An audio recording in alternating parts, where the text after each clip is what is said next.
ആരും ഇങ്ങോട്ട് വരണ്ട.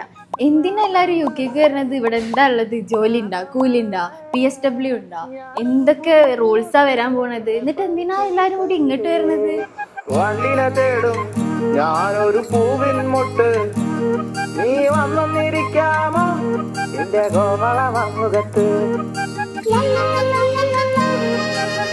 ഇങ്ങനെയൊക്കെയാണ് ഞാൻ നാട്ടിൽ നിന്ന് ഓഫർ ലെറ്റർ എടുത്ത് വരാൻ നിൽക്കുമ്പോൾ കേട്ടിരുന്ന കാര്യങ്ങൾ.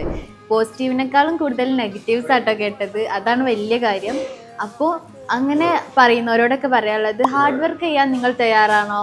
പിന്നെ സെറ്റാണ്, വേറെ ഒന്നും നോക്കാനില്ല. പിന്നെ കാര്യങ്ങളൊക്കെ സ്മൂത്തായിട്ട് നടന്നോളും. പിന്നെ മെയിനായിട്ട് പറയാനുള്ളത്, നമ്മളൊരു ജോബിന് പോകുമ്പോൾ ഇവിടുത്തെ ആൾക്കാർ ഫസ്റ്റ് നോക്ക് ഗ്രൂമിങ് ആണ്. അത് പെർഫെക്റ്റ് ആയാൽ 50% ഓക്കെ ആയി.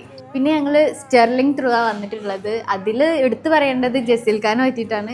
ആള് കാരണമാണ് നമുക്ക് കുറേ റെഫറൻസും കാര്യങ്ങളും ഐഡിയാസും ഒക്കെ കിട്ടിയത്. അപ്പോൾ അവർക്ക് ബിഗ് താങ്ക്സ് ആണ് പറയുന്നത്. അപ്പോൾ ഒന്നുകൊണ്ട് പേടിക്കണ്ട ഗൈസ്. എന്തിനാ പേടിക്കുന്നത്? നെഗറ്റീവ് പറയുന്നവർ പറഞ്ഞോട്ടെ, നമുക്കിവിടെ പോസിറ്റീവ് ആക്കാം.